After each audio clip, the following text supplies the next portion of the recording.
We thank our wonderful friends at ACKO, India's tech-first insurance company, as you well know. And today it's 3 stars from the table-topping, finals qualified team everybody wrote off. Not us, I think. The Gujarat Titans. We're so pleased to welcome, firstly, friend of the show, Shubman Gill, no doubt remembers us, good friends, both of us. Sort of helping each other in media. David Miller and Lockie Ferguson. Boys, g'day. Hello. Hello. Okay, early in the morning in India, like it. Gentlemen, you'd think your promotional duties would be done 6 weeks into the tournament, wouldn't you? But they're not. How excited are you to be interviewed by some long-retired club cricketers? Extremely, yeah. I've been waiting around all morning. I was here about 30 minutes prepping of what potential questions I might get. So I think I can speak for all 3 of us convincingly that we're good to go, yeah. But thanks for having us on your show as well. Obviously, we love the work you guys do in and around cricket and, the hype that you guys bring. It's been good stuff. Oh, look at that. The Gujarat Titans, they're so humble, grateful. I don't think Lockie was has reading a that clue. palm card. Oh, no, there's a palm card behind him.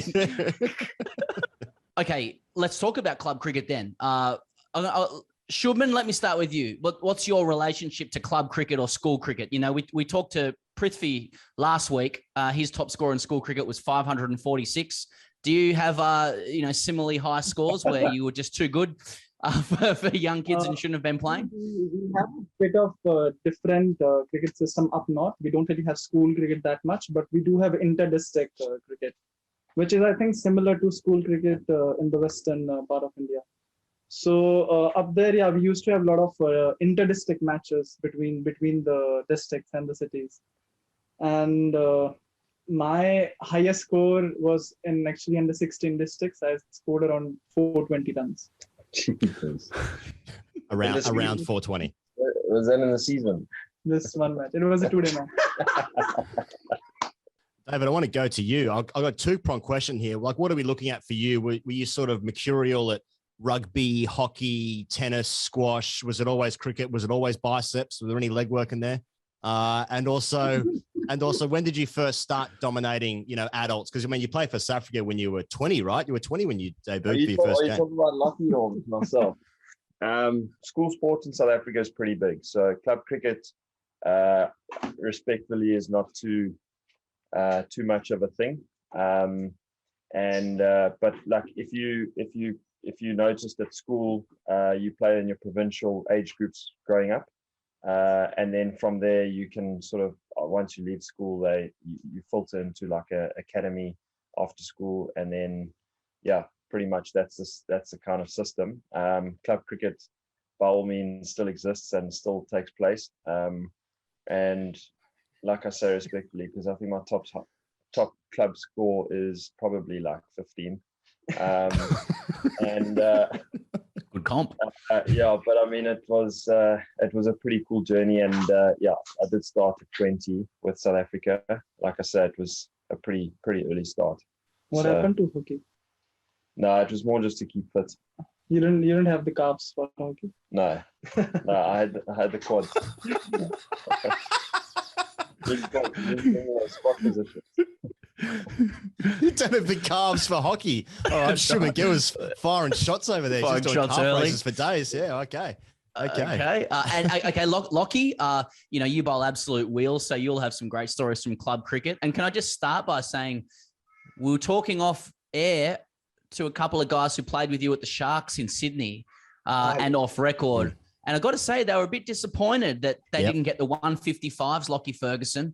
They got 135 k's per hour, Lockie Ferguson. Yeah, well, of course, we know how good first grade cricket is in Sydney. Those guys are so that probably seemed like 135 to those guys. They're such good batters. So. So I learned as well that you also had a French Olympic throwing coach, like a javelin coach, used to help you bowl. Is that why you wear long sleeves now?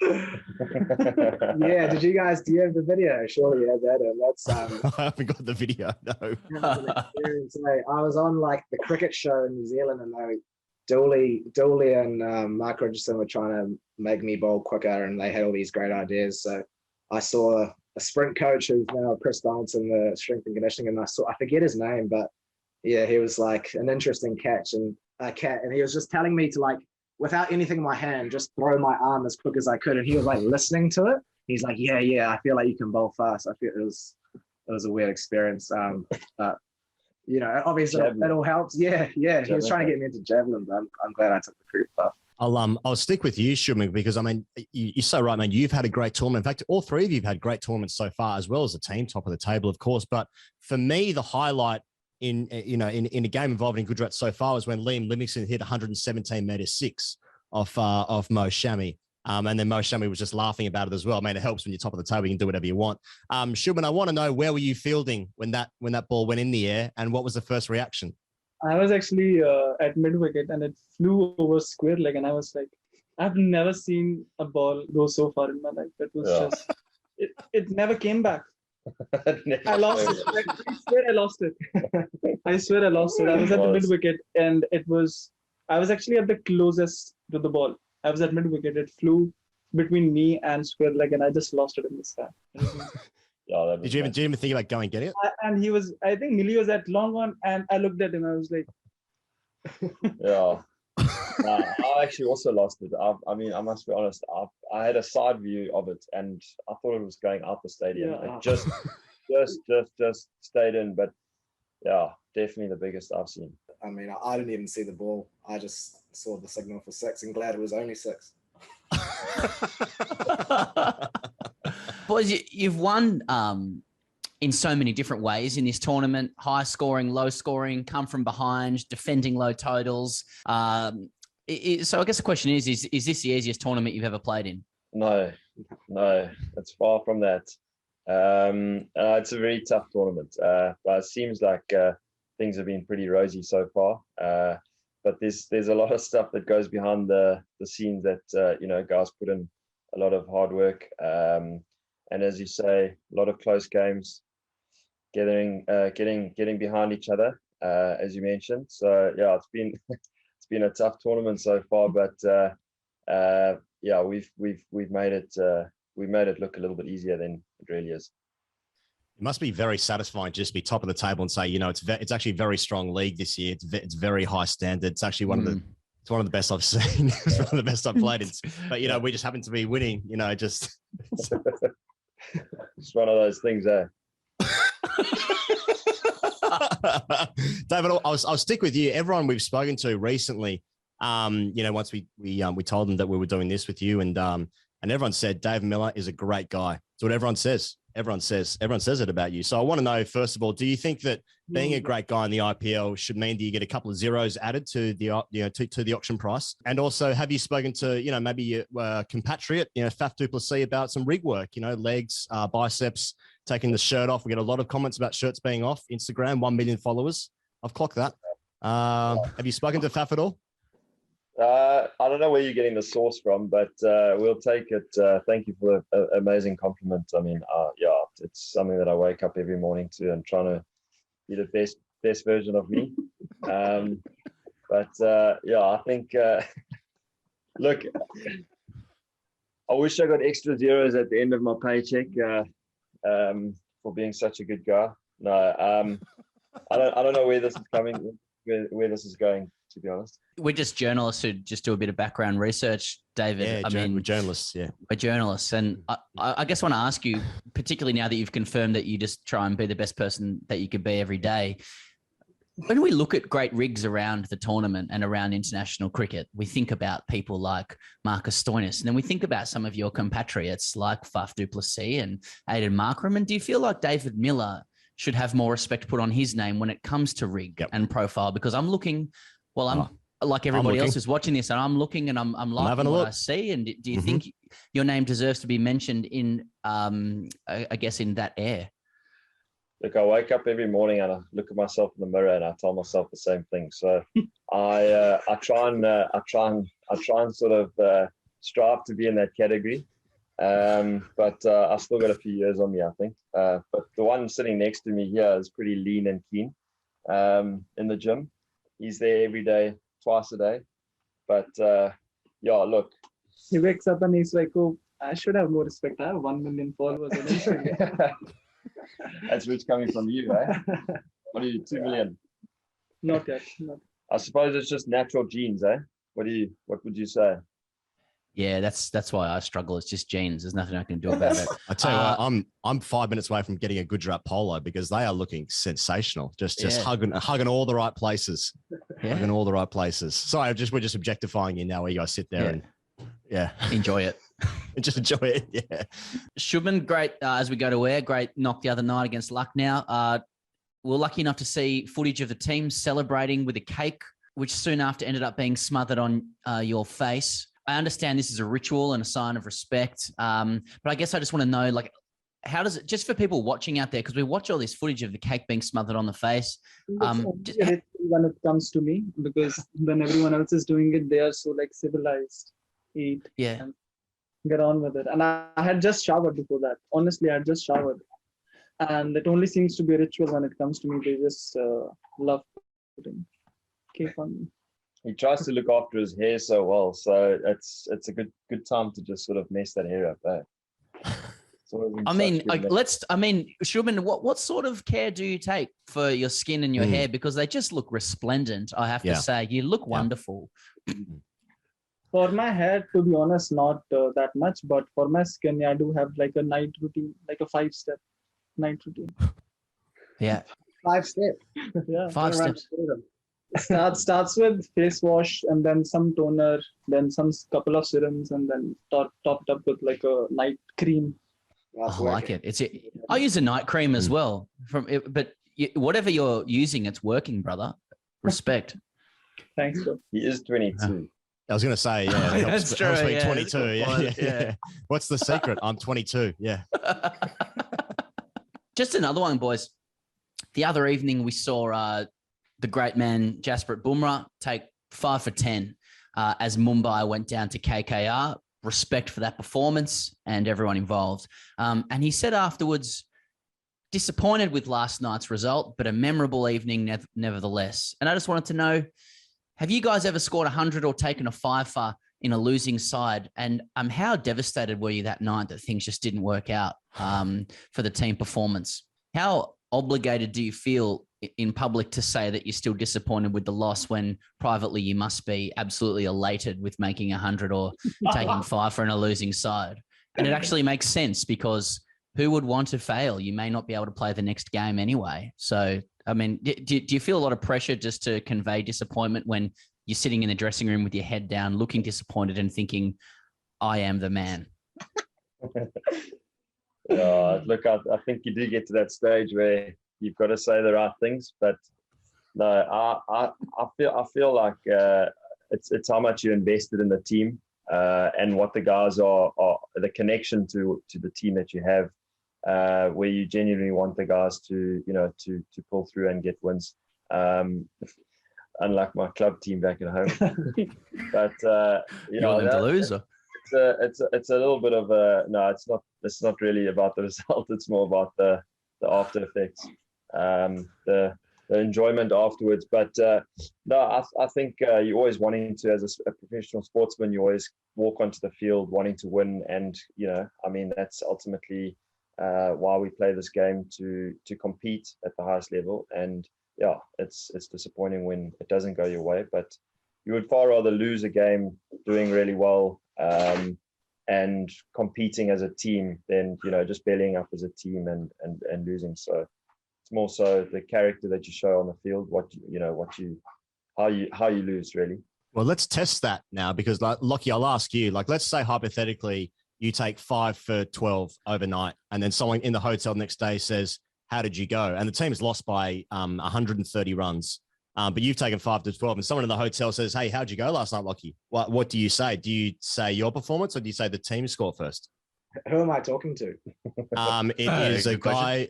It is a guy who's bringing you breakfast in the morning. It's you're doing your own room service. He's come in and he says, how'd you go last night, Lockie? Team's lost by 130. You've taken a bag for 12. So if it's our boys who work here, they follow every single ball, so they'd be pretty aware. They'd probably be chuck for me. Okay, you're trying to game the hypothetical. Yeah, don't game the hypothetical. Yeah, don't. We have all the trophies in the room. We'll be like, oh, Yeah. you can see the trophies. Yeah. Don't know about Look, the it's a good question. To be honest, I mean, it's happened a few times this trip. I mean, Imran Malik got a 5 against us, and we still beat them as well. So, and he didn't seem too disappointed at the end picking up his I'm not speaking for him, of course. Don't want to put words in his mouth. I think, is that a good enough answer? Well, Quick. well, Umran's the new quick boy on the block. Lockie, I mean, are you watching his performances as well? Is there room for 2 speedsters, or is there only room for one? And what does Lockie Ferguson have to say about that? Yeah, that's a great question.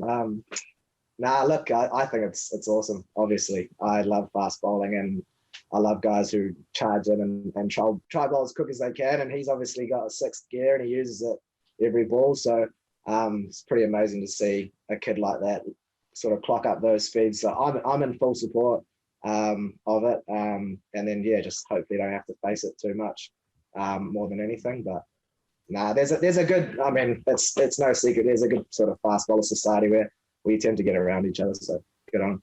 Is anyone really weird about if you pick like Lockie, especially like as a bowler? Does anyone get weird in the dressing room if you pick up one of their bats? I played with guys where you couldn't touch their bats and go near their kit. I mean, I was trying to go through their wallets and stuff, so it's a bit different. But yeah, guys picking up each other's bats and be like, well, what are you doing touching my kit? That's mine. Like if you picked up one of Shubman's 6 or 7 magic bats he had in his life, apparently. Like, would Shubman get weird about that? I would probably ask before I picked it up. Yeah. Okay. Most guys, I think, are pretty good nowadays, but I've come across in the past guys who get a little bit funny, particularly on game day and stuff. They just don't like you mucking with their gear, which is fair. But at training stuff, I haven't really had too many issues with that. Not that I'm going around picking up bats or digging through guys' wallets either. Absolute cheese. I wish bowlers did that, like picked up shoes. Or like, oh, I guess we kind of do sometimes. They're like, oh, this is a good shoe. Is this a lucky shoe? Yeah. How's the black shoe? The purple one was. I'm not trying to paint the purple and stuff.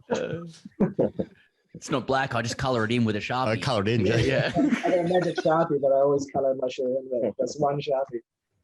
Just last one from me, guys. I want to know individually. I'll start with you, Shubman, and then work the way across the line there. But when was the last time you heard from your club team?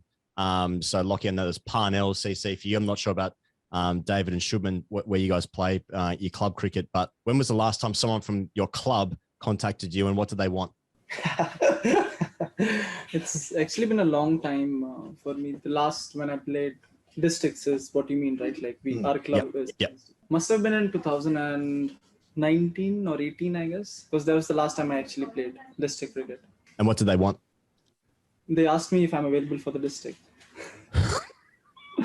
They just scored 420 again.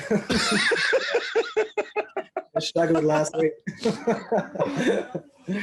So I'm just getting my phone out because I'm just trying to see. It was Duncan Miller. He's not my cousin or anything, but he plays. So I play for Crusaders back at my club team. And talking about winning and losing, and my club team sucks and all that. We're actually the reigning champions, and we win club champs every year, so it's pretty easy. It's like clubbing seals, but yeah. So I play for Crusaders, and Duncan Miller, captain for many years, and yeah, I'm good mates with him, and he keeps in touch with me regularly. So it was actually him who messaged me to say, do I have a spare playing shirt for his son? And did you say stop texting this number? Yeah, I sort of gave him blue ticks for 2 or 3 days, and then said, sorry, I'm so busy. I'll pass on your message to my manager. Yeah. Gujarat, we're top of the table. Yeah, we've got channels that you've got to speak. You've got to speak to our team manager. Yeah, look, I've got quite close ties to my club. I've got a lot of mates there, the Parnell Peaches. So good bunch of lads. But they send me the weekly newsletter, and then usually get a text from the coach asking if I'm available this weekend. So I try to play one game a year for them. But now they've just got Asahi on tap in the club room, so I've been going down a little bit more. There must be guys checking the Auckland's Premier Cricket like team sheet every week, making sure Elle Ferguson's not playing. Because if you play one game a year, that's a game that I'm definitely missing. Definitely. Yeah, and I've rocked up. You guys have last man stands as well? Cricket? Yeah. I've rocked up for my brother's team a few times and just like kept just to help out. But I've got some funny looks like rocking up there. The guys are like kind of looking at me from a distance, and then I just pretend to warm up and stuff, and then just like take the gloves. So that's all. But do you turn up in like full Black Caps kit, like wheel your bag in with like your name on it? Yeah. Black Caps bag. My brother's got a Black Caps bag too. He's got all the kit. Fully sponsored. He's fully Kookaburra as well. So we look the good. Love that. Surely that's when you feel the most pressure when you play club cricket, though, boys, or any kind of lower level cricket. Like we talked to Wakar Yunus a couple of months ago, and he was roped into a last man stands game. Now, of course, Wakar's a little bit more senior, than the guys in the room, but he's poor. Yeah, thanks. Sorry, my little boy's here. Pretending he's listening, but Wakar said he bowled a couple of overs, and this bloke came out and sort of almost got on his knees to say it's such a pleasure to play against you, then proceeded to hit him for 6 sixes. And I just absolutely botched him onto the highway. Thanks, Barney. So do you guys have any experience? Do you feel pressure when you're playing even in the backyard or against your family that you still have to produce and let people know that you're number one? I think as a batsman, there's more pressure because you're like, fuck, it's only one ball to get you out. Exactly. If you bowl 150 there, I don't think there's any pressure. No, there's zero pressure. I had one time where I was playing a club game and they sent out a newsletter to say Lockie's playing. So, and then they stopped junior cricket for that morning to come watch the game. And I was like, Jesus, boys. And like my home track's quite a good batting wicket. So anyway, there's like 100 people, like kids. They played their game early, and finished so they could watch us. All like crowded around with me at fine leg, like getting signatures as I'm starting to bowl. And then I proceeded to not get any wickets, and I tried everything, like Yorker bumpers, round the wicket bumpers, and I tried everything. And then this little kid, after like my 5th over, he's like, Lockie, how come you're not getting any wickets? Maybe we should change the bowler. And I was just like, I felt like this small, and I was like, and it was made worse because I was trying everything, so it looked like I was really putting in, but just not a good day at the office. It happens. It does happen. I like it how you're trying to sell that with playing in front of 100 people. That's a really big deal for you guys. Like 100 people are like, they're all down there. All the kids are down there. That's a lot of New Zealand. Yeah, that's right. That's right. Hey, boys, thanks so much for your time. Lockie Ferguson, David Miller, Shubman Gill, wishing you guys the best for the rest of the tournament. You're flying high. Gujarat's obviously a great franchise, and you've been really generous with your time. Catch you guys next time. Or if we do get in touch with you, you'll probably just blue tick us and say you got to go through the channels. Exactly. Yeah, no, thanks, guys. Cheers, Thank you very much for your time. Cheers, thank you.